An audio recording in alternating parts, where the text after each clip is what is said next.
So let's talk about the Wolverine. Is it any better than X-Men Origins Wolverine? Well, yeah, you could say that.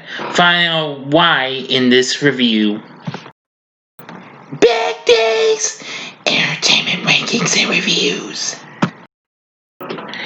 Greetings, my fellow YouTubers, and welcome to Big D's Entertainment Rankings and Reviews.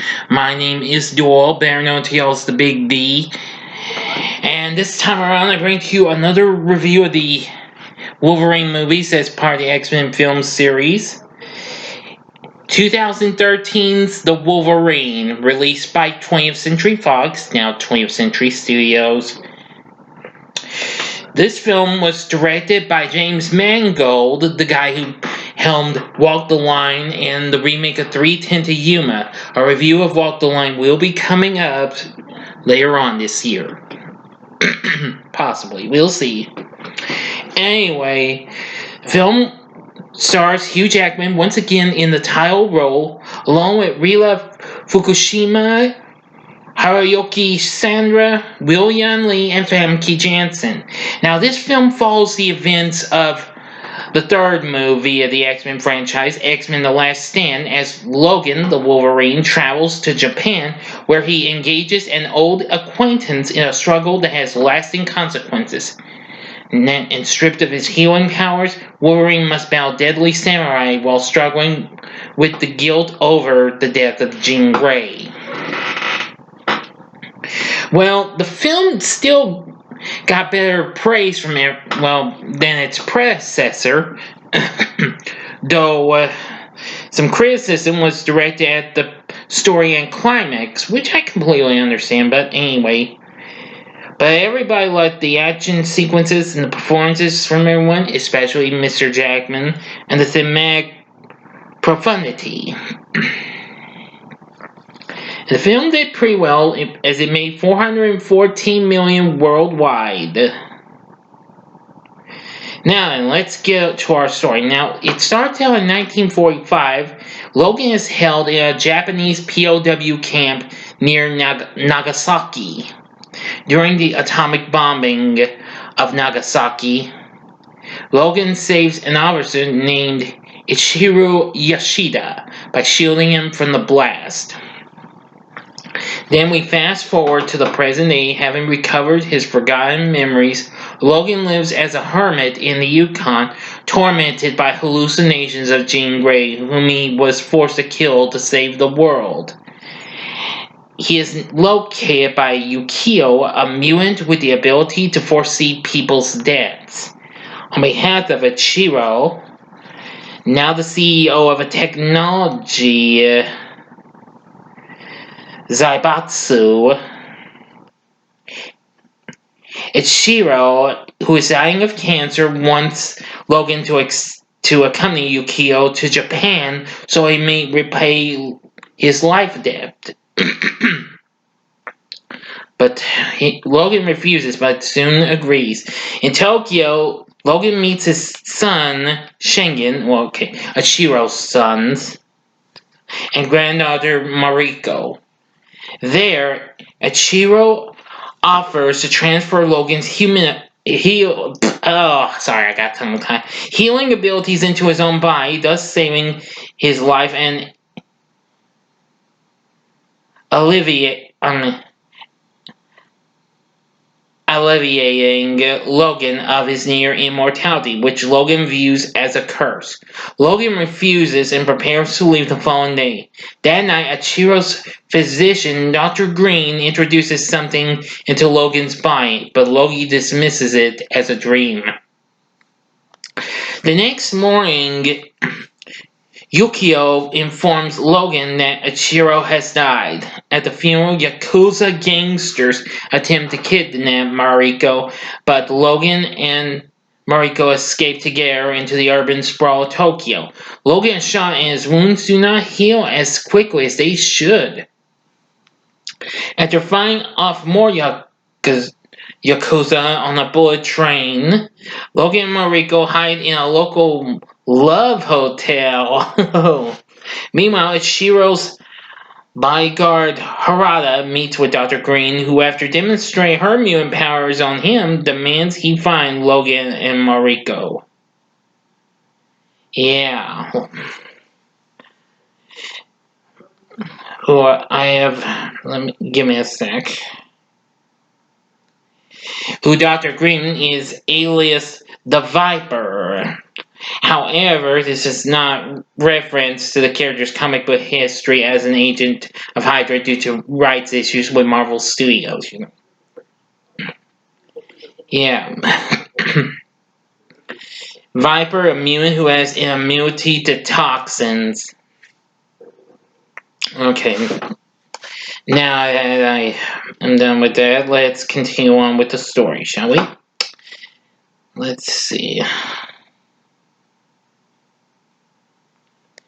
Oh, yes.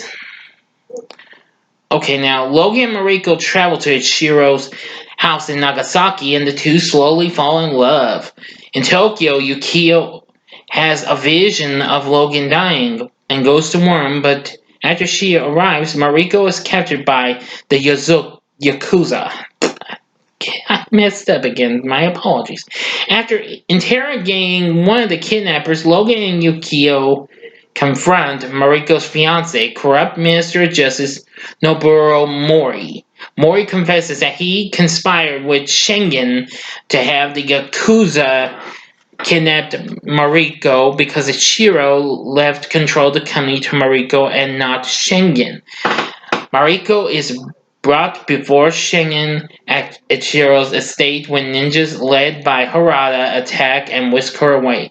Logan and Yukio arrive later and using Ichiro's X-ray machine, discover a robotic parasite attached to Logan's heart, suppressing his healing ability. Logan cuts himself open and extracts the device. During the operation, Schengen attacks, but Yukio holds him off long enough for Logan to recover and kill him. And Logan follows Mariko's trail to the village of Ichiro's birth, where he is captured by Harada's ninjas. Alright. Now that that's most of this out of the way, I'm going to now get to the ending, the big finale of this. So you have 5 seconds to stop this video. Go to the description box below and fast forward to the time below to avoid ending spoilers. Thank you. Here we go.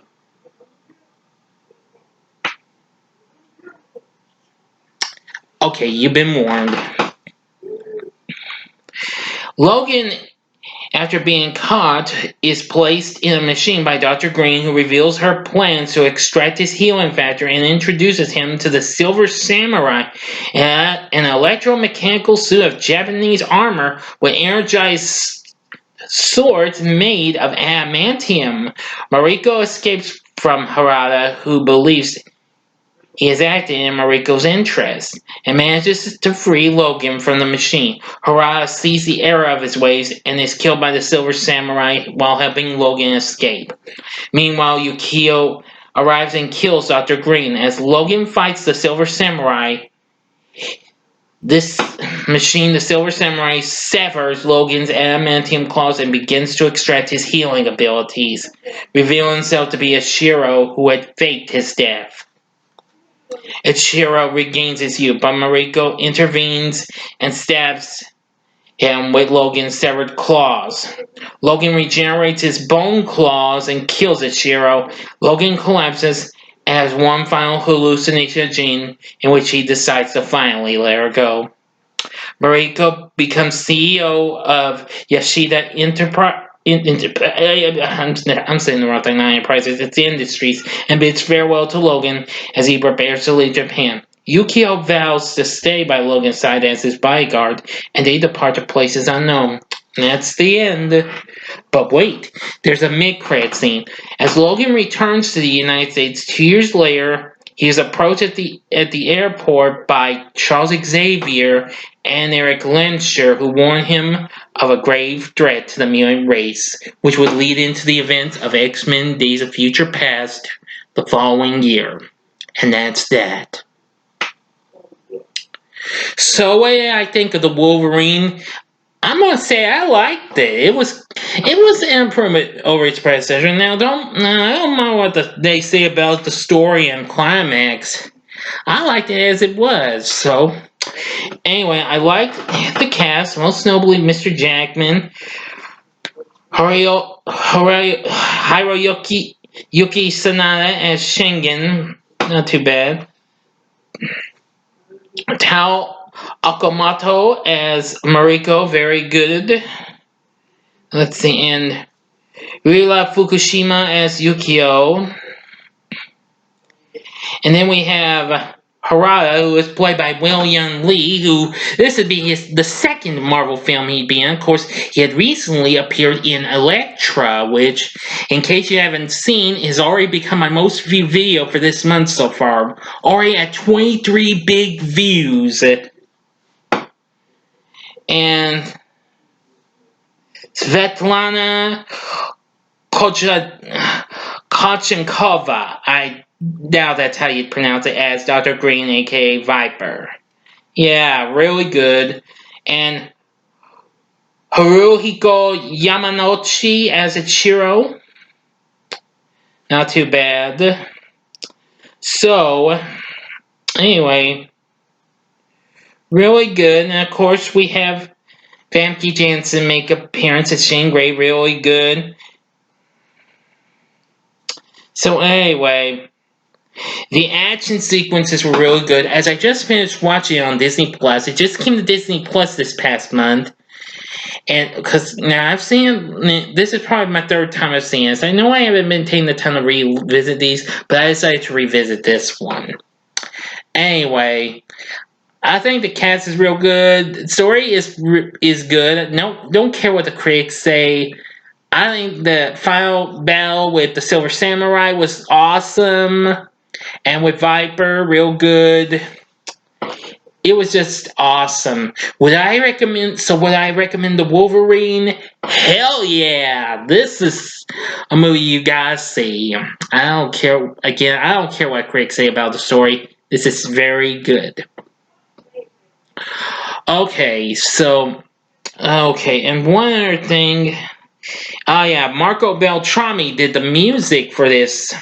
Yeah, the score. Yeah, he's pretty good. I mean, after all, since he did the two Hellboy, no, not two. He didn't do the second one. He did only the first Hellboy movie, and he did lots of other movie scores. I gotta say, he did a good job with that. So anyway, the Wolverine is worth a look into. So, what are your thoughts on the Wolverine? Please feel free to tell me in the comment section below. If you like this video, click the like button below, subscribe to my channel as well, and be a part of the Big D Nation. Join me again next time when I bring to you a review of the third and final Wolverine movie, Logan. Probably the best of the three. You'll find out why.